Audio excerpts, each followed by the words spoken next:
When I saw that the title of this episode was Kung Fu Bischoff, I knew what was going to happen before I even saw it. Back in the day on Nitro, or Raw, one or the other, I think it was Nitro, they had 1 or 2 episodes where Bischoff would come out in his karate gi and beat up a few random people to get heat on himself. And I guess it worked at the time, maybe. So, yeah, if it worked over a decade ago, it'll work in 2010, right? Apparently that's all the justification the writers need to rehash all this old WCW stuff. I mean, they're already doing Immortal, which is basically the NWO crossed with the Main Event Mafia. They did the Finger Poke of Doom a few weeks ago with Madison Rayne and Tara, and they're doing the Hogan goes crazy and sees the Ultimate Warrior in the mirror thing with Angelina and Katie Lee. Dixie, if these writers are rehashing all this stuff from a company that went out of business, a lot of which never worked in the first place, don't you think that maybe, just maybe, these people have run out of ideas? Look at the ratings. 1.15 this week, right? What happened to that 1.4 you got a few weeks ago? Don't you wonder why you couldn't sustain that rating? Why the numbers have dropped back down to the 1.0 to 1.2 range?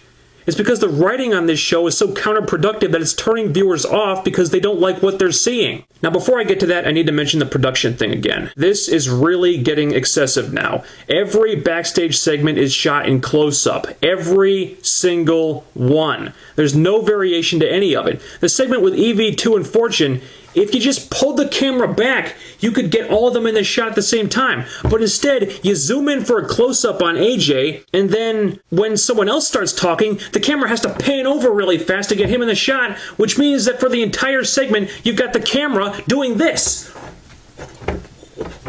You're gonna make people motion sick with this stuff. Bischoff Jarrett segment, same thing.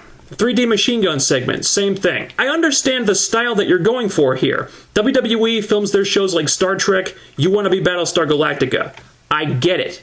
That's good. I'm not saying you shouldn't try to do that, but I'm telling you, if you want to continue producing the show like this, you need a director who knows how to film this stuff, because the one you've got right now is just going way overboard with all the damn close-ups. Now onto the creative end of things. This really did not feel like a go-home show at all. And just like last month, you're basically shining a spotlight on one of the biggest problems with this writing team. That problem being that they don't write for the pay-per-views, they write for next week's TV show. But the pay-per-views are the shows that you want the fans to pay money to see, and when you book the show this way, you pretty much guarantee that they won't. For example, you're doing this thing with Velvet Sky, right?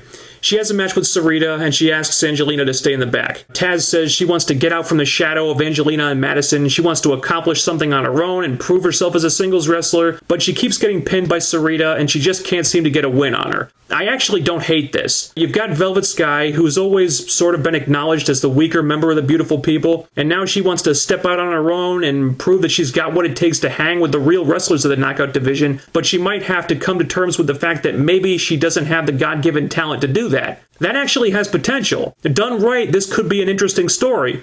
Plus, Sarita goes over and Velvet does the job. I'm certainly not complaining about that. Here's the problem. Did this angle hype the pay-per-view this Sunday in any fashion? No. In fact, it did the exact opposite by diverting our attention away from the pay-per-view hype. The backstage segment and the match got, I think, around 10 minutes between them. But none of this stuff had anything to do with Turning Point. Meanwhile, the promo hyping the X Division title match at Turning Point only got about 30 seconds, and the promo hyping 3D's retirement match against the Motor City Machine Guns got maybe 2 minutes total. Don't you think that the hype for those two matches should have been given more time than that? Especially the tag title match, good God. While I did kind of like this angle, and I think it could be interesting, give me one reason why it couldn't have been saved until next week. Tell me why it had to happen on the go-home show when there was much more important stuff that needed that time. Example number 2, the stuff with Doug Williams and Kaz. It wasn't really bad. It could have been better, but it wasn't bad. But again, what are you trying to hype here? How does seeing Williams versus Kaz get you excited to see Fortune versus EV2 at Turning Point? It doesn't. It makes us think that Fortune might lose this Sunday and Doug Williams could be the one to get fired, but is that really something that you want to telegraph? Example number 3. You had not one, but 2 horrible backstage skits with, oh, God help me, Eric Young and Orlando Jordan in couples therapy. Couples therapy. Why is this on my television? Why is this stupid shit getting more screen time than several championship feuds? Do any of these guys have a match at the pay-per-view? No. Do these skits hype Turning Point in any way? No. Will this be the magical angle that finally gets Orlando Jordan over for the first time in his career? No. So why the hell is this happening on the Go Home show? I think what they're going for with this stuff is that Jordan doesn't like tagging with Eric Young, and he knows it's killing his career. Well, killing Orlando Jordan's career. Yeah, that's not too hard. But he sticks with it because he really wants to stick his dick in Eric's ass. Or some stupid shit like that. I don't know. It's Orlando Jordan. Do you honestly care? No. Because he's Orlando Jordan, and he fucking sucks. He's no talent, ratings-killing garbage, and he always has been. They should just throw him onto the pile with Rob Terry, Lacey Von Erich, and all these other idiots they need to get rid of. But going back to the 3D Motor City thing for a minute. If this is a real retirement angle, if 3D do intend to hang up their boots after this Sunday, then the way they've chosen to hype this thing, all these videos and stuff, it's been good. It feels like they're not really in character anymore. They're shooting, they're saying they're passing the torch. Creative should have devoted more time to it, but for the most part, it's been really good. But I smell a swerve coming. Maybe I'm wrong. I really hope I'm wrong, but I smell a Russo swerve coming and it's pissing me off.